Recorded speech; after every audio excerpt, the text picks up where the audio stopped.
Ciao tutti! I am so excited for you to join me on this journey of gratitude stories, where I gather stories of others who have had gratitude expressed face to face, how it's made a difference in their life.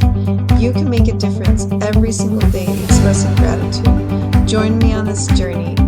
Don't wait to express gratitude today.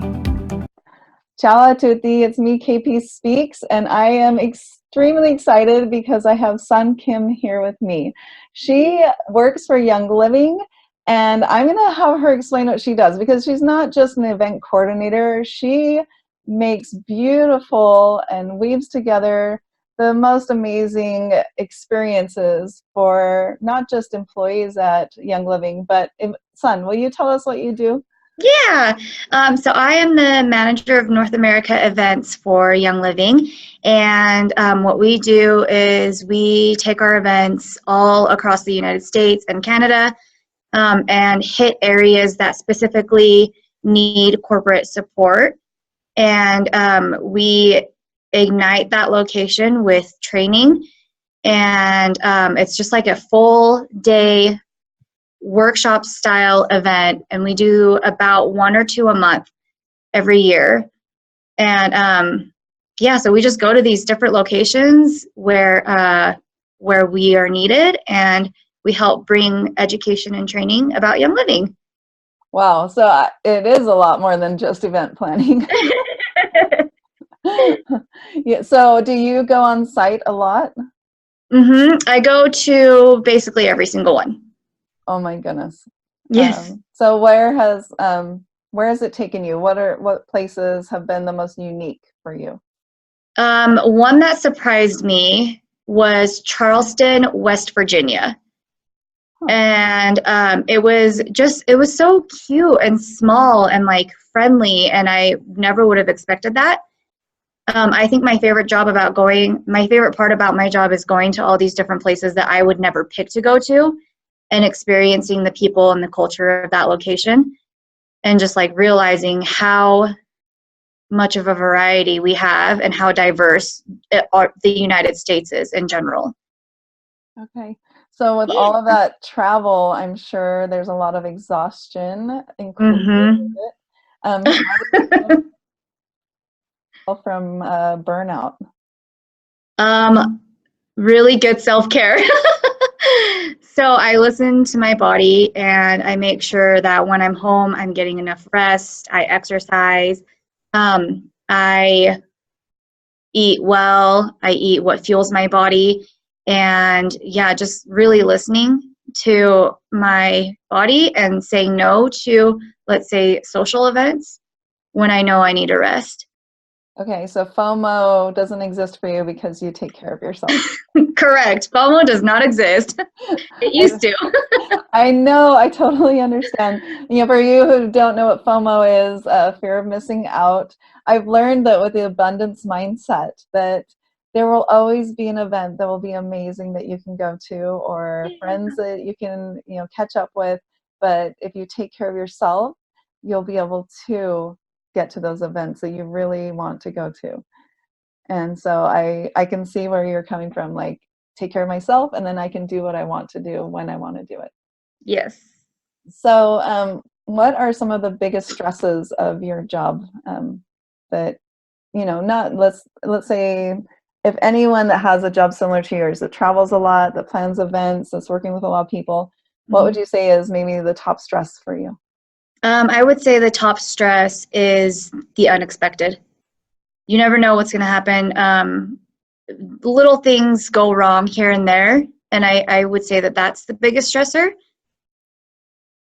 Okay, and how have you dealt with that over the past years? I deal with it by thinking quickly on my feet and working with other people to find a quick solution for it. Okay. And if the solution is, okay, you know what, let it go.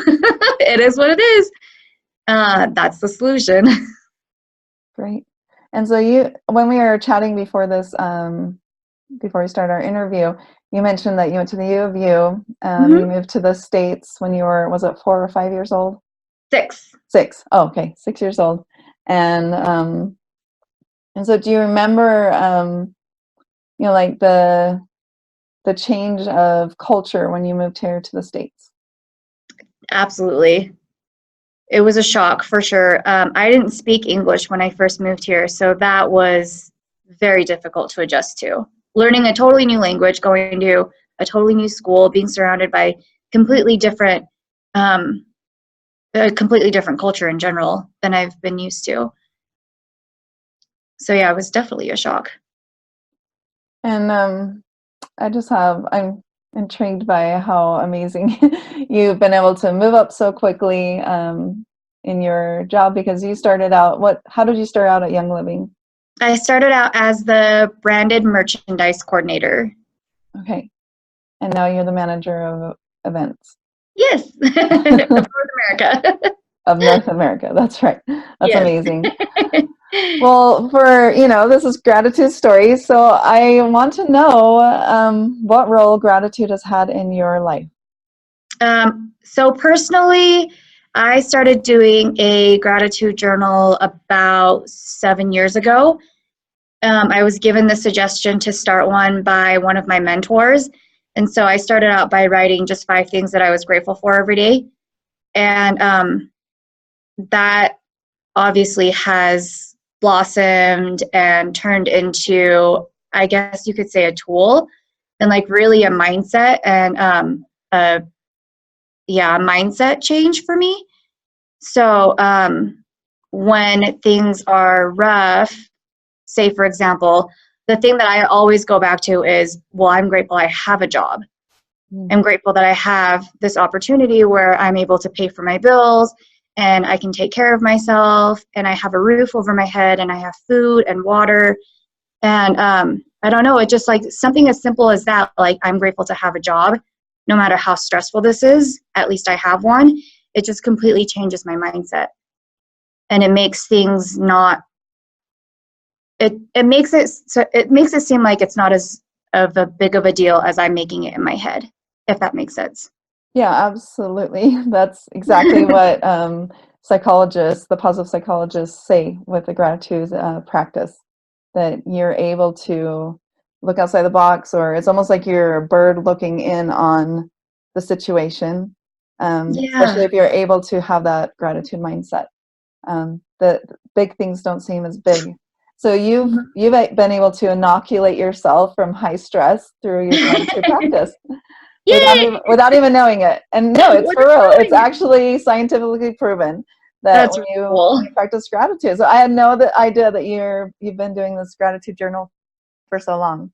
And 5 things. Normally they recommend 3 things. So you're, bumped it up a notch. Awesome. I'll So give my mentor all the credit for that. so how do you come up with 5 new things every single day? Does it get a little boring or old sometimes? Yes, I would say so. And I realized that I'll do 5 things that I was grateful for. So I usually journal in the mornings. Okay. And I realized that lately what I do is not like material things, but it was experiences.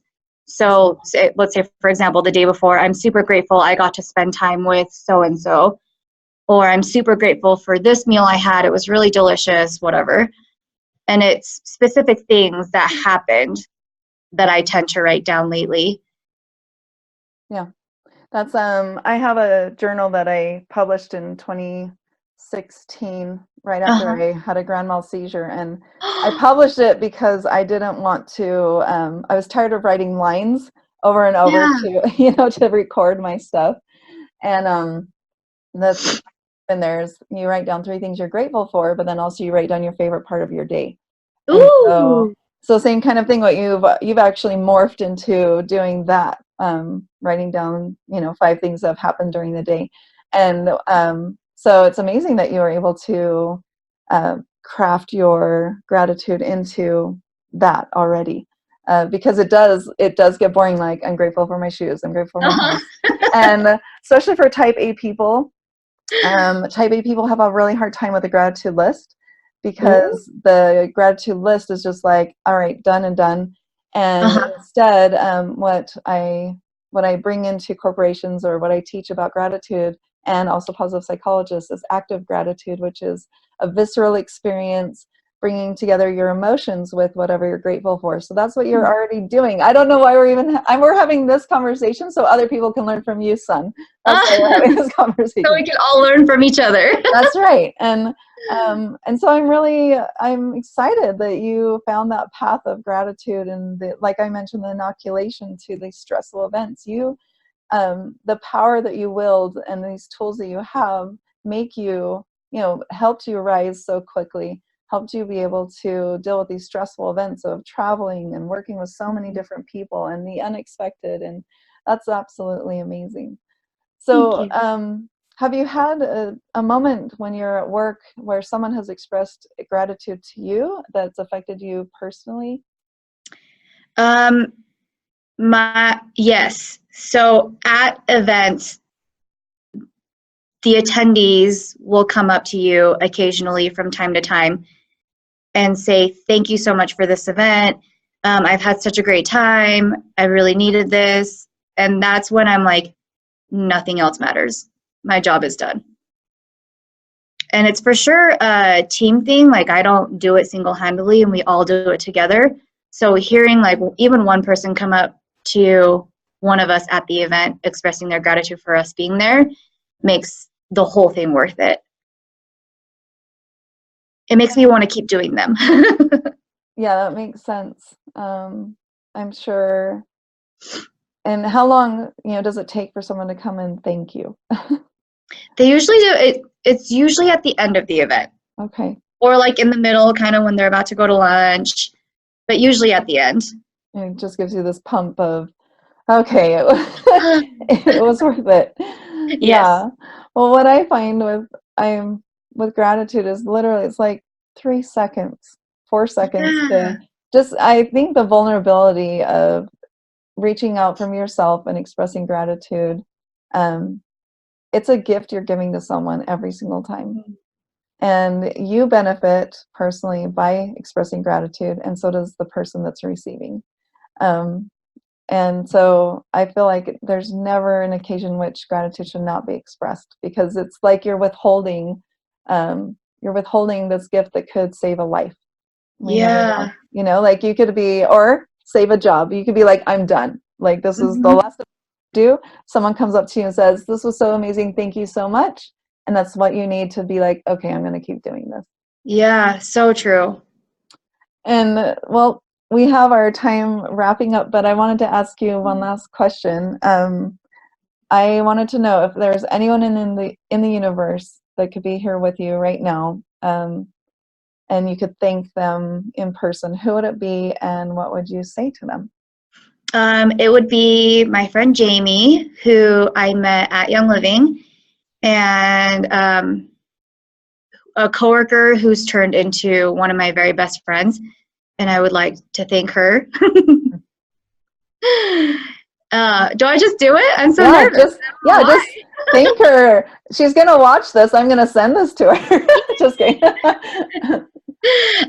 Jamie, thank you so much for always being there for me, for teaching me how to be the best professional woman, and to also be the best daughter, the best friend.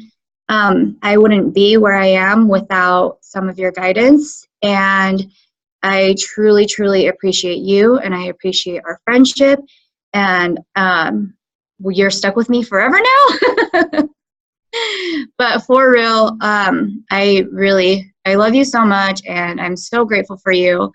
And yeah. Thank you, son. I know Jamie will really benefit from that. Thank you. Others will benefit seeing that it's not that hard to express gratitude, and that it is definitely worth it. So if others want to get in touch with you to learn from you, to know what they can do to move up the corporate ladder so quickly, how do they get in touch with you? You can add me on LinkedIn. It's suny.kim, or my email address is sun, spelled S-U-N, just like the sun in the sky, .syk.kim@gmail.com. Okay. Well, do you have any advice before we leave for anyone that's watching this? do this interview because it was so amazing, such an awesome experience, and great to meet you. And then if you haven't, start with a simple gratitude list. Okay. Well, thank you so much, Sun Kim, and thank you everyone for watching. And don't forget that it's never too late to express gratitude. I hope you have a fabulous day, and thank you for joining us in Gratitude Stories.